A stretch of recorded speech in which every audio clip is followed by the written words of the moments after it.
इधर सोनम नदी के किनारे कांस्टेबल जोशी और तिवारी रामू के मर्डर के सुराग ढूंढ रहे थे, लेकिन तभी वहाँ पर इंस्पेक्टर करण आ गया और उसने पूछा, क्या पता चला तिवारी जी? तो तिवारी ने कहा, सर कुछ भी समझ में नहीं आ रहा है, यहाँ पर ऐसा लग रहा है कि कुछ हुआ ही नहीं है। इस पर जोशी ने कहा, सर आप तो रामू के घर गए थे ना, तो आपको क्या पता चला?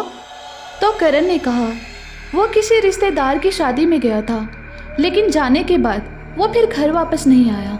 लेकिन समझने वाली बात ये है कि अगर वो रिश्तेदार की शादी में गया था तो फिर यहाँ सोनम नदी के पास ये क्या कर रहा था? तो तिवारी ने कहा, सर क्या उसकी पत्नी को इस बारे में कुछ भी नहीं पता? इस पर करण ने चिढ़ते हुए कहा, कैसी बेवकूफ़ों वाली बात कर रहे हो तिवारी जी?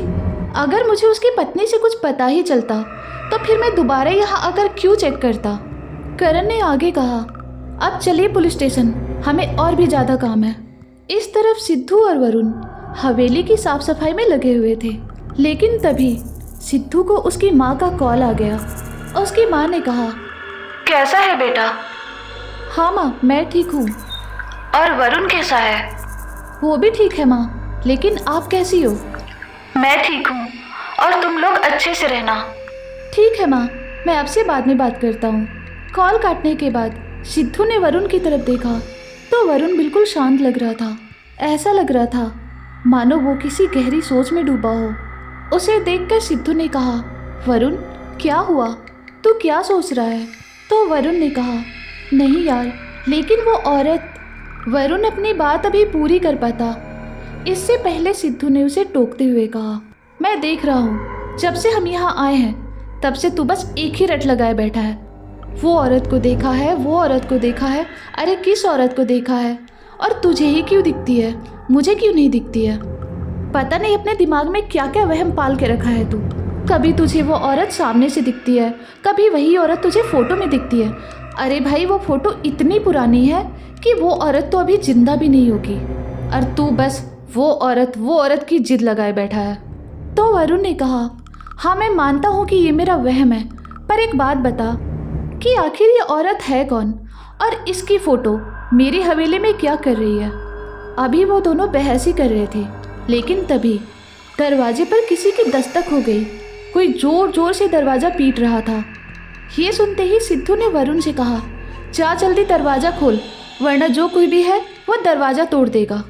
इसके बाद वरुण ने जैसे ही दरवाज़ा खोला वो एकदम शॉक्ड हो गया। अरे वरुण, इतना कौन मरे जा रहा है?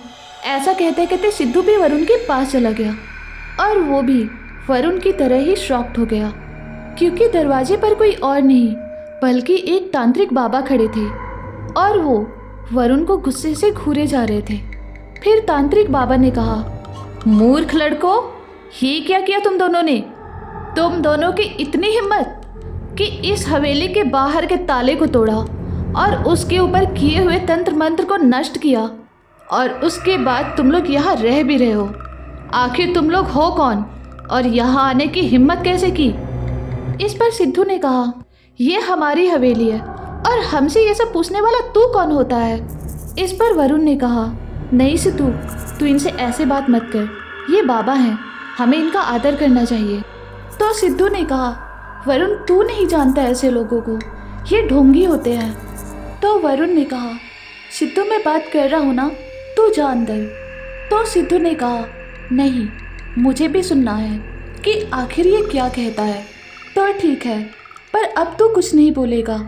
ऐसा कहकर वरुण ने बाबा से कहा, हाँ बोलिए बाबा। इस पर तांत्रिक ने कहा, नादान बालकों, तुम्हें नहीं पता कि तुमने इस हवेली को खोलकर कितना बड़ा अनर्थ किया है। तुम्हारी इस बेवकूफ़ी के कारण अब इस गांव में बहुत सारी मौतें होंगी। तो वरुण ने कहा, बाबा देखिए, ये हवेली हमारी है और मेरे पास इस हवेली के कागजात भी है जो मेरी दादी ने मरने से पहले मेरे नाम कर दी थी।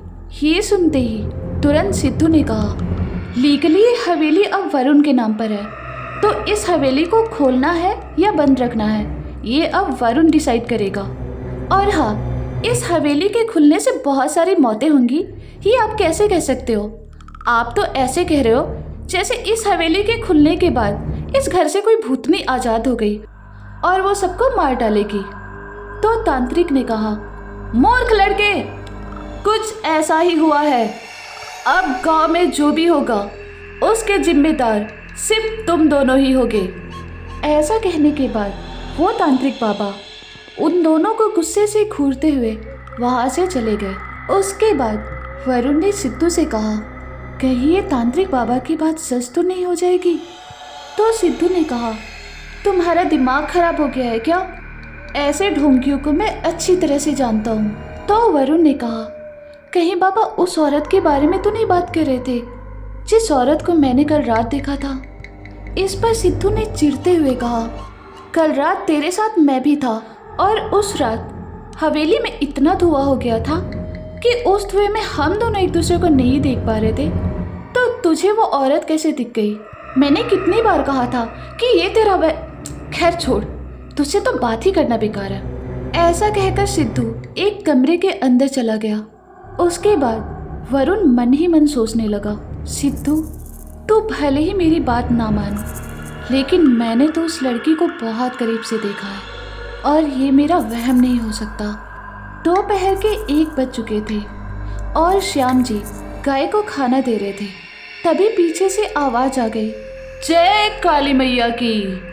फिर जब श्याम जी ने पलटकर देखा तो उनके पीछे तांत्रिक बाबा खड़े थे और उन्हें गुस्से से देखे जा रहे थे।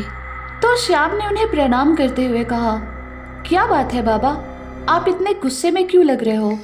तो तांत्रिक बाबा ने कहा, गाँव में क्या चल रहा है ये तुम्हें पता भी है या नहीं? तो श्याम ने कहा, हाँ बाबा, हमारे गांव में एक खून हुआ है और पुलिस इसकी जांच कर रही है। इस पर तांत्रिक बाबा ने चिढ़ते हुए कहा, मूर्ख बालक, ये नहीं, इस गांव में कुछ और भी घटित हुआ है, क्या तुझे वो पता नहीं? तो श्याम ने कहा, और क्या हो सकता है बाबा, गांव में तो सब ठीक ठाक ही चल रहा है। तो बाबा ने कहा, तुझे पता नहीं है कि तेरी पुश्तैनी हवेली को खोला गया है? तांत्रिक बाबा की ये बात सुनकर श्याम के पैरों तले जमीन खिसक गई। उनकी आंखें खुली की खुली रह गई।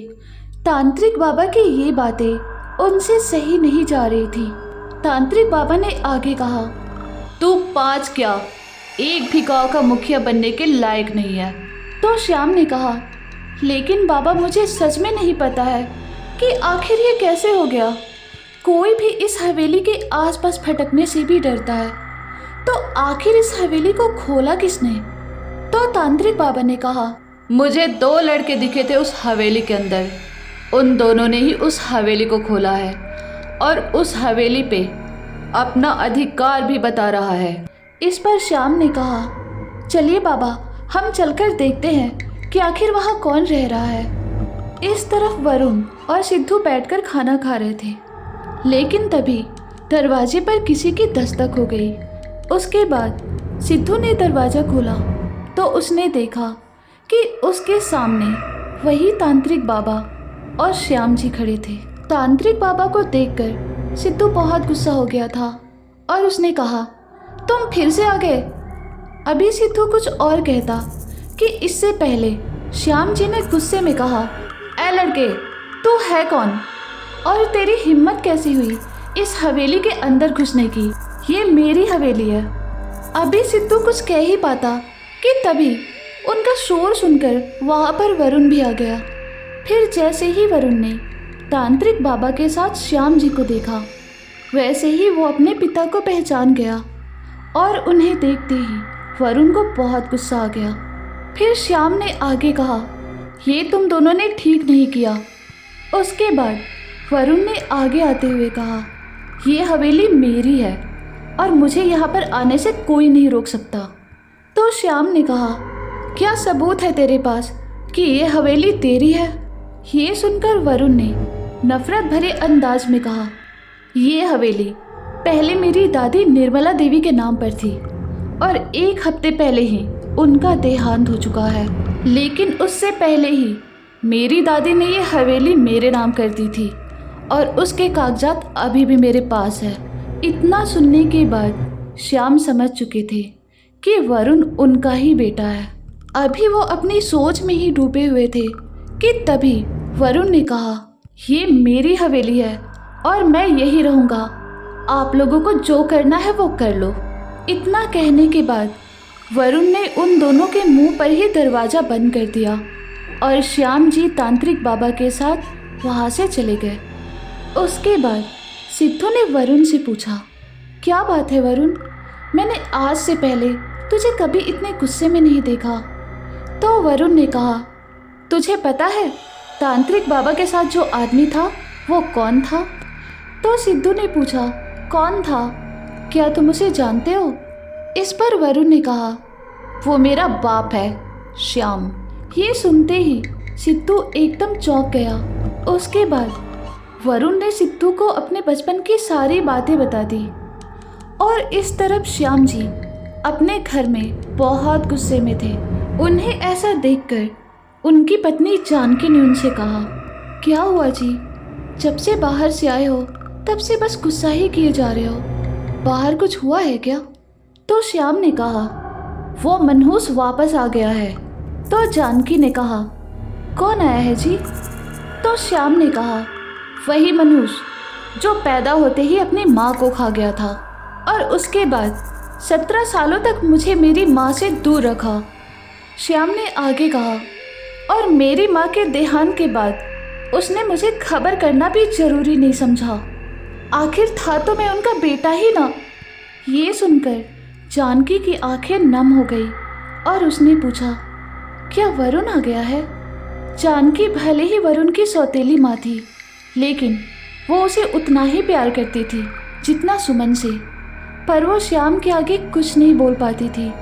जो श्याम जी कहते थे वो वही करती थी। जानकी ने आगे पूछा, अभी कहाँ है वो? तो श्याम ने कहा, तुम्हें पता है उस मनहूस ने गांव में आते ही पूरे गांव के प्राण संकट में डाल दिए। अपनी पुश्तैनी हवेली का ताला तोड़कर वो वहाँ पर रह रहा है और साथ में किसी लड़के को लेकर आया है। ये सुनते ही जानकी घबरा गई और उसने कहा, तब तो उसकी जान को खतरा होगा, आप उसे यहाँ पर ले आइए ना। तो श्याम ने कहा, खबरदार, जो दोबारा मुझसे ऐसी बात की तो वो मनहूस हमारा कुछ नहीं लगता। तुम अंदर जाओ, उसका क्या करना है ये मैं देख लूँगा। रात के लगभग 11 बज चुके थे।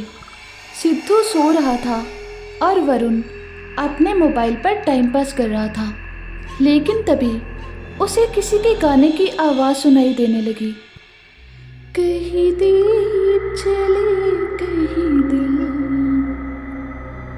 जरा देख